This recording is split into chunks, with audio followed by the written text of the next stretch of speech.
warahmatullahi wabarakatuh. Marhaban ya Ramadan. Selamat datang kembali bersama saya Fatihatul Jannah dalam program eksklusif kita Mutiara Ramadan, yang mana program ini merupakan bentuk kerjasama atau kolaborasi antara kami IMTV dengan PC Muslimat NU Kabupaten Pamekasan. Maka oleh sebab itu, buat sobat IMTV di rumah nih, dan juga tentunya ibu-ibu Muslimat NU Kabupaten Pamekasan dan sekitarnya, jangan lupa untuk terus dukung kami dengan cara follow akun sosial media kami di @imtv_YIN Madura dan @PC Muslimat NU Pamekasan. Dan jangan lupa juga untuk subscribe channel YouTube kita, like, share, and comment sebanyak-banyaknya agar kalian bisa belajar ilmu agama secara berjamaah. Oke, sobat IMTV, di sini saya sudah bersama dengan Nyai Haja Innafisah. Beliau selaku PC Muslimat NU Pamekasan bagian bidang tenaga kerja. Betul begitu, Nyai? Iya. Oke, baik. Nah, di sini saya bersama Nyai Haja Innafisah akan membahas terkait apa sih hakikat dari nuzulul Quran. Nah, oke, mungkin langsung saja ya Nyai ke pertanyaan yang pertama. Apa itu nuzulul Quran, Nyai? Monggo silahkan.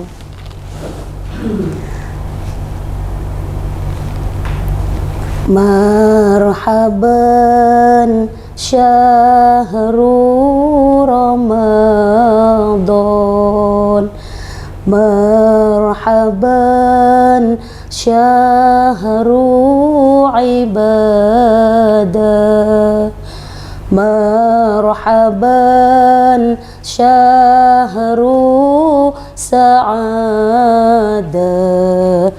marhaban khairu khalqillah. Assalamualaikum warahmatullahi wabarakatuh. Waalaikumsalam warahmatullahi wabarakatuh. Bismillahirrahmanirrahim. Alhamdulillahi rabbil alamin. Wabihi nasta'inu ala umurid dunya waddin. Wassalatu wassalamu ala ashrafil anbiya'i wal mursalin wa ala alihi wa sahbihi ajma'in, amma ba'du.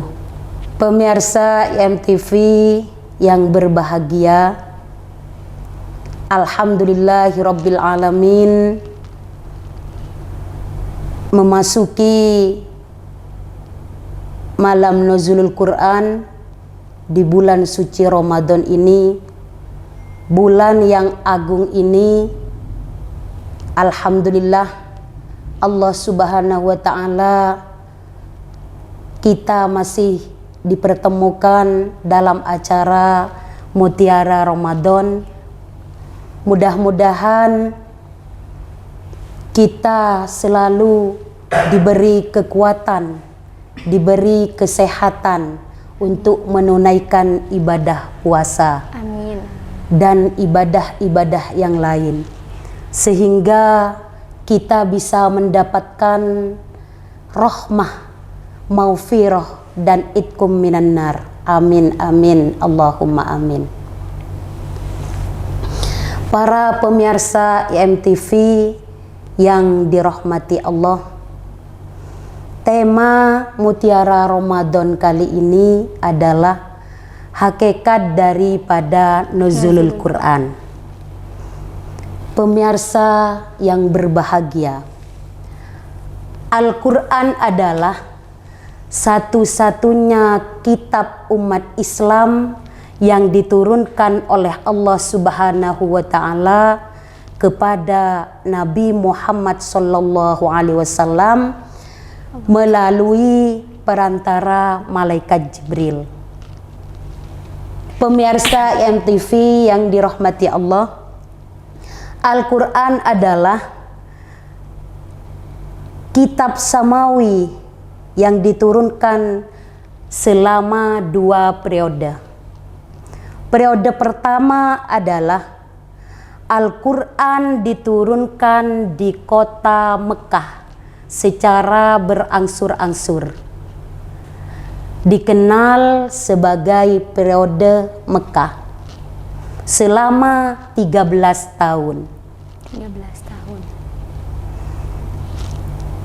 Yang turun pada periode pertama itu ayat-ayat dan surat-surat dinamakan ayat Makkiyah dan surat-surat Makkiyah. Sedangkan periode yang kedua, Allah menurunkan Al-Quran itu di kota Madinah secara berangsur-angsur selama 10 tahun. Dikenal dengan periode Madinah.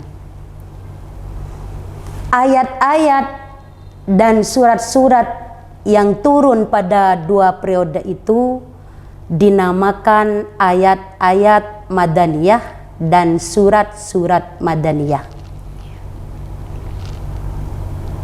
Para pemirsa IMTV yang dirahmati Allah,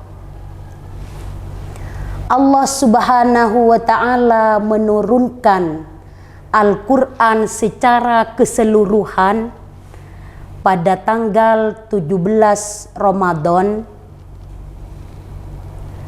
yang diturunkan tepatnya pada Perang Badar. Maksudnya yang 30 juz diturunkan pada tanggal 17 Ramadan. Tepatnya pada Perang Badar, di mana pasukan-pasukan Muslim sedang dihadapkan dengan pasukan-pasukan musyrik. Hal itulah yang diperingati sampai sekarang oleh umat Islam sedunia, malam nuzulul Quran. Sampai sekarang ini terbiasa orang umat Islam sedunia itu merayakan malam nuzulul Quran. Para pemirsa IMTV yang dirahmati Allah,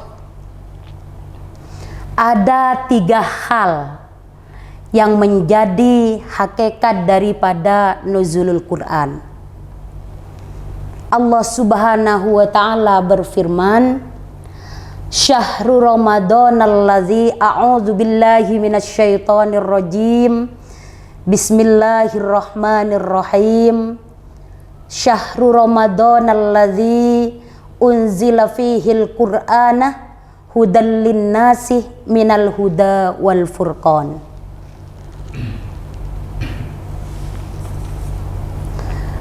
Hakikat nuzulul Quran yang pertama adalah Al-Quran sebagai hudal linnas.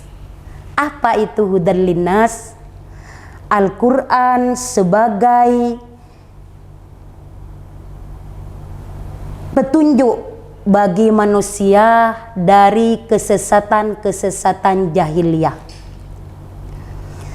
Al-Quran juga sebagai pedoman bagi umat Islam, sehingga apa yang dikerjakan kita setiap hari, yang dilakukan kita setiap hari bisa terarah. Hakikat nuzul Quran yang kedua adalah Al-Quran sebagai bayyinatim minal huda. Apa bayyinatim minal huda itu? Al-Quran berfungsi sebagai pembeda atau penerang dari syariat-syariat Islam atau hukum-hukum Islam.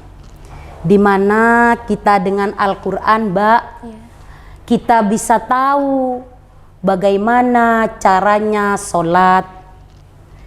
Dengan Al-Quran kita tahu bagaimana caranya wudhu, caranya berpuasa. Itu semua dasarnya dari Al-Quran. Karena apa? Karena Al-Quran itu sebagai dalil atau dasar bagi umat Islam. Hakikat pada nuzulul Quran yang ketiga adalah Al-Quran sebagai Al-Furqan.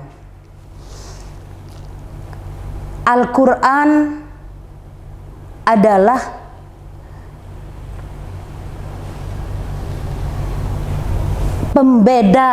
pembeda antara hak dan batil. Jadi dengan Al-Quran kita bisa tahu mana yang hak atau mana yang batil. Bisa membedakan mana yang buruk atau mana yang baik. Mana yang halal atau mana yang haram. Mana yang kita dianjurkan wajib atau dianjurkan sunnah. Itu semua dengan Al-Quran. Oke, baik. Nah, dari beberapa penyampaian tadi kan sudah dijelaskan juga sama Nyai bahwa ada surah yang kategori Makkiyah, ada yang Madaniyah. Nah, dari kategori tersebut itu pembedanya apa, Nyai? Ciri-ciri surat Makkiyah itu berisi tentang tauhid. Tauhid. Ciri-ciri surat Makkiyah itu berisi tentang tauhid. Dan surat-suratnya itu pendek-pendek. Seperti surat Al-Kafirun, surat Al-Ikhlas gitu. Kalau Al-Madaniyah? Kalau Madaniyah itu berisi syariat-syariat Islam dan sejarah-sejarah. Jadi lebih ke suratnya panjang-panjang. Begitu. Ya. Itu bisa dilihat kalau kita ngaji itu mesti di surat Yasin itu ada surat Makkiyah gitu. Berarti kalau ada surat bacaan surat Makkiyah berarti diturunkan di waktu Mekah itu. Ya. Jadi selain dari tempat diturunkannya juga sisi dari redaksinya, isi bahasanya dan isi pembahasannya itu lebih beda begitu ya antara Makkiyah dengan Madaniyah. Iya. Gitu. Nah, kemudian terkait hal-hal yang mengkategorikan bahwa Al-Quran ini turunnya berangsur-angsur. Ya. Sedangkan katanya barusan juga ada yang menyebutkan bahwa Al-Quran itu diturunkan secara utuh. Berarti Al-Quran ini yang benar turun secara berangsur-angsur atau secara utuhnya? Atau itu adalah dua kisah perbedaan pendapat begitu? Kalau yang diturunkan secara berangsur-angsur itu kan sudah dijelaskan di kota Mekah itu 13 tahun, di kota Madinah 10 tahun. Jadi 23 tahun lamanya 23 tahun. secara berangsur-angsur. Kalau yang secara keseluruhan Al-Quran yang diturunkan oleh Allah 30 juz itu pada tanggal 17 Ramadan. Jadi pada tanggal 17 Ramadan itu utuh? Iya, tepatnya pada perang Badar itu tadi. Posisi perang ya? Iya. Al-Quran turun secara utuh atau hanya mungkin wahyu pertama, Nyai? Kalau yang wahyu pertama itu di tanggal 21 Ramadan. Iqra itu ya, Iqra. Al-Alaq itu. Iya. Dari ayat 1 sampai 5 itu diturunkan pada tanggal 21 Ramadan. Yang mana malaikat Jibril itu langsung kepada Nabi Muhammad, Iqra ya Muhammad, bacalah wahai Muhammad. Nabi Muhammad menjawab, ma ana biqori, saya tidak tahu baca malaikat Jibril. Sampai malaikat Jibril terus merintah sampai 3 kali, Iqra ya Muhammad, ma ana biqori, saya tidak tahu baca malaikat Jibril gitu. Jadi karena sampai 3 kali tetap jawaban Nabi Muhammad itu karena Nabi Muhammad itu mukjizatnya tidak bisa baca, tidak bisa nulis. Jadi oleh malaikat Jibril dituntun. Iya, dituntun untuk membaca, menghafallah Nabi Muhammad itu. Berbicara tentang nuzulul Quran ini kan berbeda dengan malam Lailatul Qadar ya. Nah, Iya. nuzulul Quran lebih kepada proses turunnya Al-Quran. Nah, Nyai, bagaimana sih proses detailnya begitu? Kan Nabi Muhammad tidak bisa baca tulis. Kemudian bagaimana Al-Quran yang sebanyak itu bisa dihafal dalam waktu dekat oleh Nabi Muhammad?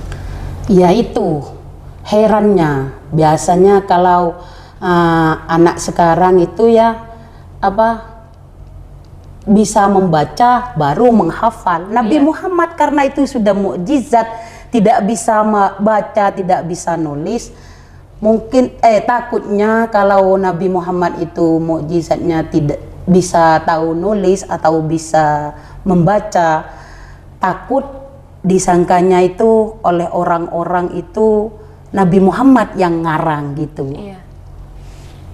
Jadi itu memang mukjizat yang diturunkan, tidak bisa baca, tidak bisa tulis. Jadi waktu pada turunnya Al-Quran itu langsung ada sekretarisnya yang nulis deh. Ada sekretarisnya yang nulis, Zaid bin Sabit. Oleh Zaid bin Sabit langsung ditulis ketika turun Al-Quran itu pada keseluruhan langsung oleh sekretarisnya Zaid bin Sabit. Biar pemirsa tahu, mungkin ada yang tidak tahu ya Dik. Itu pertama kali yang nulis Al-Quran itu Zaid bin Sabit. Tapi tidak dijadikan mushaf pada itu Dik. Pada waktu itu hanya ditulis ke pelepah kurma, ditulis ke tulang-tulang unta, atau ditulis ke bebatuan gitu. Kemudian dijadikan satu menjadi mushaf yang biasa kita baca setiap hari. Itu dicerita di bagian mana? Di sejarah, di bagian kepemimpinan siapa? Begitu? Kalau yang dijadikan mushaf itu pada masa Khalifah Umar. Pada masa Khalifah Umar. Atas inisiatif Sayyidina Utsman. Baru Al-Quran itu dibuat mushaf, dijadikan sampai sekarang ini. Iya. Berjuta-juta miliaran ya, mungkin. Waktu Sayyidina Utsman itu hanya membuat 6 mushaf. 6 mushaf. Iya. Di antaranya diletakkan di Mekah, satunya diletakkan di Madinah. Iya. Sisa 4 dan Mesir. Indonesia tidak punya ya Nyainya. Iya, masih belum ada mungkin Indonesia. Padahal kita mayoritas kan beragama Islam. Iya. Tapi mudah-mudahan Al-Quran yang kita konsumsi setiap hari, kita baca setiap hari itu merupakan Al-Quran yang memang benar-benar murni dan tidak ada campur tangan orang-orang nakal. Iya. Kadang kan sekarang banyak Al-Quran yang memang sudah ada kalimat-kalimat yang salah begitu. Menurut Nyai, hal-hal yang seperti itu bagaimana? Itu tidak boleh jelas itu tidak boleh. Meskipun orang pintar itu mau mengubah Al-Quran, karena Al-Quran itu tadi kata saya kan kitab samawi. Iya. Diturunkan dari langit maksudnya. Ya jadi karena misalkan mau dirubah dari bahasa Indonesia ya tidak boleh. Iya. Karena mungkin sekarang banyak tangan-tangan nakal, baik itu dari kaum-kaum yang non-Islam ataupun non-Islam sekalipun, yang mungkin aliran-aliran sesat banyak yang menyalahgunakan hal seperti itu. Kemudian Nyai, terkait Al-Quran yang katanya diturunkan selama 22 hari, 2 bulan, 22 tahun. Itu bagaimana Nyai? Tadi 23 tahun, iya. Apa itu bentuk dibulatkan menjadi 23 tahun atau memang yang benar itu 22 hari, 2 bulan, 22 tahun? Kalau saya yang ketahui itu turunnya Al-Quran itu 23 tahun. Jadi mungkin dibulatkan ya? Iya, dibulatkan. Iya. Sebelum hijrah di Mekah 13 tahun, di Madinah 10 tahun, kan gitu. Iya. Oke, baik. Terkait tadi sahabat yang mengumpulkan Al-Quran menjadi satu mushaf, itu bagaimana cara mengumpulkannya? Sedangkan kan ditulis di pelepah kurma, di bebatuan, mungkin di kulit-kulit, mungkin ya kulit-kulit binatang. Itu bagaimana cara menyatukannya agar Al-Quran menjadi cerita yang utuh seperti yang kita konsumsi sekarangnya? Iya, itu langsung Sayyidina Utsman yang nulis, yang membuat. Karena khawatir, kata Sayyidina Utsman, takut hilang kalau tidak dijadikan mushaf. Yaitu Sayyidina Utsman yang nulis itu, yang menjadikan satu mushaf, 30 juz itu dijadikan mushaf Sayyidina Utsman itu. Pada saat itu masih Rasulullah masih ada, sehingga kan Rasulullah yang mendapatkan wahyu dari Allah, jadi bisa menjadi saksi bahwa Al-Quran ini ditulis dengan betul-betul wahyu yang Allah sampaikan kepada malaikat. Iya kan yang disebut sahabat itu Rasulullah masih hidup. Iya, berarti kan gitu. atas dasar pertimbangan dari Rasulullah juga. Iya. Ya. Oke, baik, terima kasih. Nah, untuk ini lagi ada pertanyaan, ada perbedaan tidak malam nuzulul Quran dengan malam-malam yang lain? Menurut saya yang tahu itu tidak ada bedanya. Kalau nuzulul Quran itu tidak ada bedanya. Yang beda itu kalau ada malam Lailatul Qadar gitu. Jadi apabila nuzulul Quran bersamaan dengan Lailatul Qadar baru ada bedanya. Iya, ada bedanya. Jadi malam nuzulul Quran itu hanya berupa peringatan saja ya. Iya. Peringatan saja. Tidak ada perubahan, misal malamnya ada ciri-ciri yang bagaimana Tidak ada. Oke. Itu. Tidak ada. Dan mungkin ada semacam waktu kita mau menjelang berpuasa itu kan ada Ruqyatul Hilal begitu kan. Jadi tidak ada penelitian semacam itu. Tidak ada. Oke. Iya. Tapi ini Nyai, kan ini merupakan malam yang cukup istimewa sekalipun memang tidak ada perbedaan dengan malam-malam yang lain kecuali bertepatan sama malam Lailatul Qadar. Nah, di malam yang sangat istimewa ini kita sebagai umat muslim itu harus meneladaninya seperti apa? Dengan amalan-amalan seperti apa begitu Nyai? Ya, kalau kita, karena saya bagian nuzulul Quran, menurut saya amalan-amalan yang paling baik, karena Rasulullah itu bersabda dalam hadisnya, afdalu ibadati ummati qiraatul Quran. Paling utamanya ibadahnya umatku adalah membaca Al-Quran. Iya. Jadi perbanyaklah baca Al-Quran, karena ada tiga tempat yang bisa menerangi langit. Iya. Seperti kata orang Madura itu nerae. Iya. Seperti matahari dan bulan menerangi bumi. Iya. Kalau dari bumi yang menerangi langit itu ada tiga tempat. Di mana saja itu Nyai? Yaitu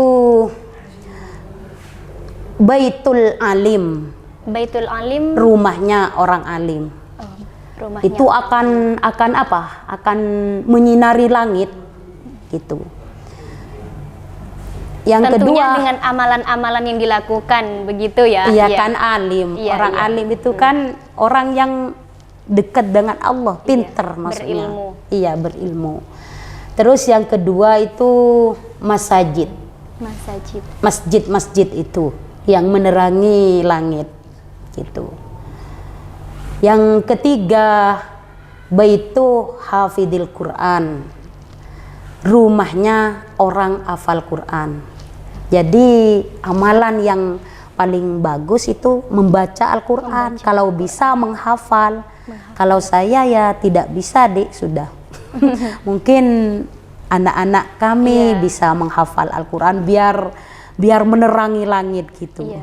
Nah, bagaimana Nyai dengan wanita-wanita yang mungkin tidak bisa membaca Al-Quran pada malam hari itu? Berhalangan begitu. Apa yang harus kita amalkan sebagai pengganti untuk mendapatkan keberkahan di malam Setelah Al-Quran itu memperbanyak baca sholawat.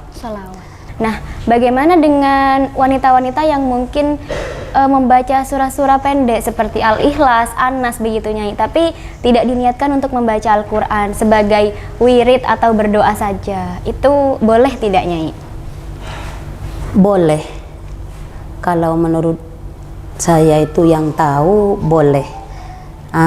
Ketika perempuan itu berhalangan pingin ngaji seperti membaca tahlil kan ada surat-surat pendeknya itu boleh, tapi jangan diniatkan membaca Al-Quran, diniatkan wirid gitu. Iya, baik. Nah, sekarang itu kan sudah banyak beredar Al-Quran terjemahan. Nah, di situ kan kita bisa belajar bagaimana arti-arti dari surah per surah dalam Al-Quran kan Nyai. Nah, bagaimana semisal kita di malam nuzulul Quran memilih membaca artinya, terjemahannya, bahasa Indonesianya. Secara kan kita masyarakat Indonesia, mungkin kalau hanya membaca Arabnya saja, apa ini cuman baca biasa, tapi kalau artinya kita lebih paham Al-Quran, itu bisa tidak diamalkan juga di malam nuzulul Quran Nyai? Ya, karena itu perbuatan baik deh. Iya. Kenapa tidak boleh? Iya. Boleh, bahkan kalau membaca Al-Quran sambil memahami artinya, maksudnya terjemahannya ya, Maknanya begitu ya. itu lebih bagus, Iya. lebih mantap, lebih apa itu? Lebih ngena mungkin. Iya, karena sudah tahu apa yang dibaca. Kadang-kadang kan hanya membaca Iya. Al-Quran tidak tahu apa itu artinya gitu. Ya lebih bagus kita paham dengan maknanya. Iya. Karena Gitu. juga kita kan masyarakat Indonesia, bukan orang Arab yang paham bahasa Arab begitu Nyai. Jadi agar ngaji kita juga tidak sia-sia, mungkin buat sobat IMTV di rumah sama ibu-ibu PC Muslimat NU Kabupaten Pamekasan juga bisa sambil lalu membaca arti dari Al-Quran. Membaca, Bu, Jadi, bagus sekali itu, iya. Biar tahu ya, oh ini surah ini artinya apa, cerita Iya. tentang apa begitu. Biar Iya. bisa dipetik pelajaran dari sana begitu ya Nyai. Oh itu sangat bagus deh. Iya.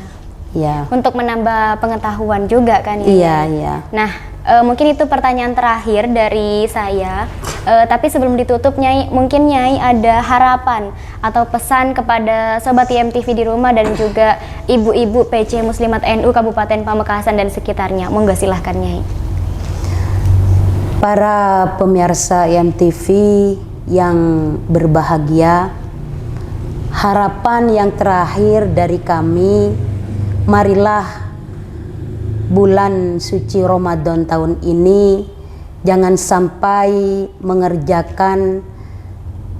kita mengerjakan yang tidak ada nilai ibadahnya atau yang sia-sia, maksudnya tidak berguna. Mari kita memperbanyak membaca Al-Quran, menghatamkan Al-Quran, karena imam yang kita anut etoro maksudnya Imam Syafi'i itu kalau waktu bulan Ramadan itu menghatamkan Al-Quran sampai 60 kali. 60 kali, Iya. luar biasa sekali. Iya, luar biasa. Kita mungkin hanya 1 kali. Iya. 60 kali itu bagusnya tidak seperti saya hanya menghatamkan Al-Quran.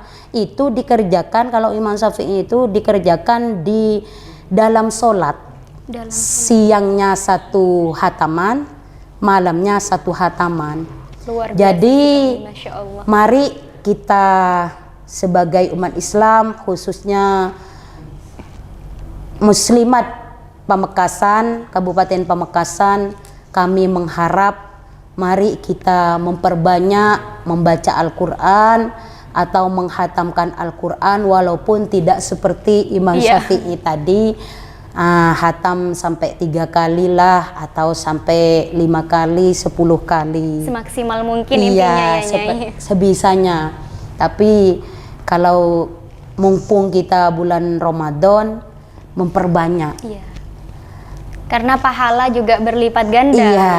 dilipat gandakan kalau waktu bulan Ramadan itu. Dan mudah-mudahan kita semua sebagai umat Islam, khususnya warga muslimat Pamekasan, dijadikan hamba Allah yang selalu senang membaca Al-Quran, cinta pada Al-Quran, dan dengan barokahnya kita memperbanyak baca Al-Quran. Mudah-mudahan kita semua jadi hamba Allah yang husnul khotimah di akhir hayatnya. Amin, amin. Oke, sudah cukup Nyai. Terima kasih. Baik, saya ucapkan terima kasih kepada Nyai Innafisah atas waktunya yang telah bersedia hadir di studio kami pada kesempatan kali ini dan berbagi ilmu dengan Sobat YMTV di rumah yang sangat luar biasa sekali. Semoga ilmu yang telah kita pelajari pada hari ini bisa bernilai ibadah dan bisa diamalkan dalam kehidupan sehari-hari ya Nyai. Alhamdulillah. Nah, sebelum ditutup ini Nyai, kita ada tagline. Jadi kalau saya bilang Mutiara Ramadan, kita bersama-sama sucikan hati, satukan niat pada Ilahi. Bisa dimulai Nyai? Ya. Mutiara Ramadan, sucikan hati, satukan niat pada Ilahi. Baik, luar biasa sekali. Terima kasih juga kepada Sobat YMTV di rumah atas kebersamaannya. Dan jangan lupa untuk terus saksikan Mutiara Ramadan di episode berikutnya karena kita akan hadir kembali dengan tema-tema menarik tentunya. Baik, saya Fathiatul Jannah pamit undur diri. Terima kasih dan sampai jumpa. Assalamualaikum warahmatullahi wabarakatuh.